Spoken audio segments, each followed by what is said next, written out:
ఈ లోకంలో ప్రతి వారు కూడా అందరికీ నచ్చడం అనేది అసాధ్యం కదండి.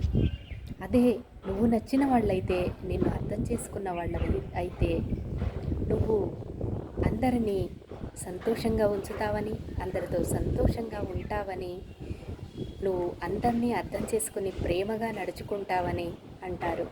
అదే నిన్ను ఎప్పుడు కూడా అపార్థం చేసుకునే వాళ్ళు అనుకోండి, నువ్వు ఏ పని చేసినా కూడా అందులో తప్పుల్నే వెతుకుతారు. నువ్వు కోపిష్టివని, వాళ్ళకి ఎప్పుడు అపాయం చేయాలని చూస్తూ ఉంటావని, ఈ విధంగా ఎన్నో రకాల నిందలను వేస్తూ ఉంటారు. మన పెద్దవాళ్ళు పూర్వీకులు చెబుతూ ఉంటారు చూసారా ఒక సామెత, నచ్చినట్లయితే ఇంట్లో బాత్రూమ్కి వెళ్ళినా కూడా వాసన రాదట.